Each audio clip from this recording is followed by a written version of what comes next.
झरोखों से सिर्फ हवा, धूप और बारिश की बौछारें नहीं आती। वहाँ से बदन को चीरते हुए निकल जाती हैं अतीत के क्षण याद दिलाती ठंडी हवाएं, जो कभी कभी बर्फ बने दिल में थोड़ी तपिश भी पैदा कर जाती हैं। इन आकर्षक पंक्तियों से किताब की पहली कहानी शुरू होती है और ठीक इसी वक्त से ये किताब मेरा मन मोह लेती है। नमस्कार, मैं हूँ डॉक्टर सुषमा गुप्ता और आज हम जिस किताब के बारे में बात करने वाले हैं वो है श्वेता उपाध्याय जी द्वारा लिखित मेरे मन में बसता तुम्हारा मन। शीर्षक जितना अलग और लुभावना है उतना ही प्यारा इसका कवर पेज है। कवर पेज की सुंदरता, सादगी और साथ ही इसकी गहराई आपको इस किताब की कहानियों में भी मिलेगी। पहले एक संक्षिप्त परिचय लेखिका का। श्वेता जी मूलतः छत्तीसगढ़ भिलाई की निवासी हैं। ये एक शिक्षाविद हैं और पिछले 20 वर्षों से शिक्षा के क्षेत्र में सक्रिय हैं। ये एक न्यूरो लिंग्विस्टिक प्रोग्राम से भी जुड़ी हैं जिसमें वो लोगों को उनके जीवन में आते उतार चढ़ाव से सामंजस्य करना सिखाती हैं। अब तक श्वेता जी सोशल मीडिया के जरिए अपना लेखन लोगों तक पहुंचाती आई हैं। मैं भी फेसबुक के माध्यम से ही उनसे जुड़ी और उनकी लेखन की मुरीद हो गई। उनकी पहली किताब की बड़ी उत्सुकता थी मन में, और जब उनकी किताब हाथ में आई तो पहला पेज पढ़कर ही मन प्रसन्न हो गया।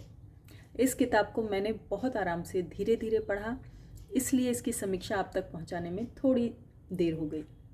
श्वेता जी के शब्दों में लेखन उन्हें उनकी अंतरात्मा से जोड़ता है। कहने को ये उनकी पहली किताब है, किंतु उनका इतना अनुभव, कला, जीवन की समझ, अति उत्तम शब्दमाला व लेखन की बारीकियां समेटे हुए है कि वर्तमान में किसी भी बहुचर्चित किताब के समकक्ष इसे रखा जा सकता है। अब कुछ बातें किताब में बसी हुई कहानियों के बारे में। यह किताब छोटी बड़ी 18 कहानियों का संकलन है। हर कहानी विषय, भावना और दृष्टिकोण के लिहाज से एक दूसरे से भिन्न है। सभी कहानियों के विषय वर्तमान परिवेश के हैं व किरदार स्पष्ट, व्यवहारिक व आधुनिक सोच रखने वाले हैं। इनमें अंतर्द्वंद है तो निर्णय लेने की क्षमता भी है। परिस्थितियों को समय पर छोड़ देने का भाव है तो मुश्किलों को हराकर खड़े होने का हौसला भी है। परिवार, प्रेम, अकेलापन, जाति धर्म, एकांत, खुदगर्जी, अपराधबोध, शोषण व बदलाव आदि मानवीय संवेदनाओं को छूने का अति उत्तम प्रयास किया गया है। कुछ कहानियां अपने अंत तक पहुंचती हैं तो किन्हीं को उसकी नियति पर छोड़ दिया गया है। एक कहानी हरेली में खड़ी बोली का प्रयोग किया गया है, जहां अगर कोष्ठक में उसका अनुवाद भी दे दिया जाता तो ज़्यादा अच्छा रहता। चूँकि हरेली कहानी छत्तीसगढ़ में घरों में सहायिका का कार्य करने वाली एक ग्रामीण महिला की कहानी है, इसलिए खड़ी बोली का प्रयोग इस कहानी को और सुंदर बनाता है। यहाँ कहानियाँ सीधी व सपाट नहीं हैं, ये किरदारों के अंतर्मन की तहों को कुरेदती व खोलती पाठक के समक्ष संवेगों व भावनाओं की नदी के रूप में प्रवाहित होती हैं। कुछ प्रमुख कहानियों की चर्चा करें तो पहली कहानी 5 ml लव, धोखा खाए व टूटे रिश्ते के बाद फिर से एक नई शुरुआत करने के लिए झिझकते मन की कश्मकश बयां करती है।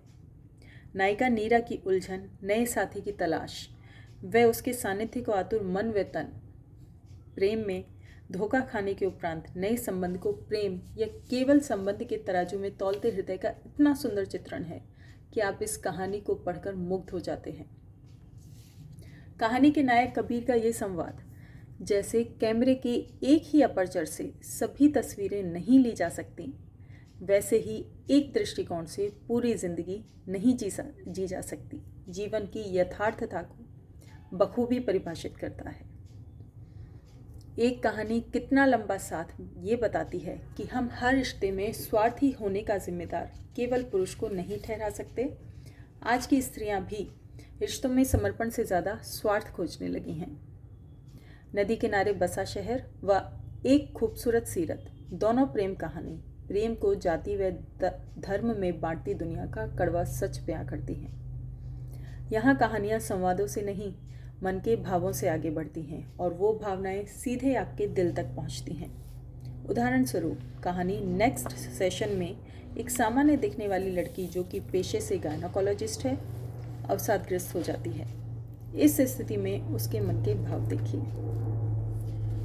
क्या सिर्फ खूबसूरत शरीर ही प्रेम का अधिकारी है? मैं खुद से प्यार नहीं कर पाती, बचपन से खोज रही हूँ दूसरों की आंखों में खुद के लिए स्नेह और प्रशंसा। कितना सुनती और पढ़ती हूँ सेल्फ लव के बारे में, पर खुद के प्रति इतनी निष्ठुर हो चली हूँ कि वो सब कुछ करने जो अनिवार्य नहीं है। सच कहूँ तो मेरे लिए पतला होना या गौर वर्ण की स्निग्ध त्वचा की मालकिन होना अनिवार्य नहीं। मेरे अस्पताल में लोग मेरी इज्जत करते हैं। मेरे मरीज कई किलोमीटर का फासला तय करके कई दफ़ा सिर्फ मुझसे मिलने आते हैं। क्या ये एक उपलब्धि नहीं? मेरा जीवन कोई दूसरा नहीं बदल सकता। परिवर्तन का पहला दीप मुझे प्रज्वलित करना होगा। वैसे सेशन के दौरान जितनी भी बातें मुझसे की गईं, उसमें एक प्रश्न बड़ा सटीक था, do I love my self? सच तो यही है कि मैं खुद को नहीं अपना पाई। ये कहानी आपको सोचने पर मजबूर करती है कि क्या वाकई स्त्री का केवल सुंदर होना ही उसकी उपलब्धि है? दुनिया में उसके होने का सबूत मात्र खूबसूरती है। बात करें श्वेता जी की लेखन शैली की, तो श्वेता जी की लेखन शैली, शब्द चयन, भाषा प्रवाह सब कुछ बहुत ही उत्कृष्ट है। किताब पढ़कर लगता है कि हिंदी का कोई पुराना और उत्तम साहित्य पढ़ रहे हैं। कुछ अंग्रेजी शब्दों को छोड़कर शुद्ध हिंदी भाषा का प्रयोग किया गया है। अंग्रेजी शब्दों को भी देवनागरी लिपि में ही लिखा गया है। तद्भव शब्दों के साथ ही तत्सम शब्दों का भी अच्छा प्रयोग है। भाव विन्यास तो कमाल है, सीधा दिल से कनेक्ट करता है। हर कहानी मन में कहीं गहरे उतर जाती है। यहाँ कुछ कहानियाँ आपको कोई निष्कर्ष ना देकर केवल सवालों के घेरे में छोड़ती हैं कि क्या संसार में इंसान होने से ज़्यादा कुछ और भी कीमती है। जब मैं कुछ नहीं लिख रही होती हूँ तो सिर्फ जी रही होती हूँ।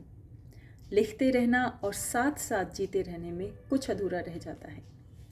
इन पंक्तियों से श्वेता जी ने अपनी किताब की शुरुआत की है और मैं उनकी इन्हीं पंक्तियों से इस वीडियो का अंत करना चाहूँगी कि आप जब जीती हैं, आपका वो जिया हुआ बाद में कहानी बन कागज़ पर उतरता है और बहुत खूब उतरता है।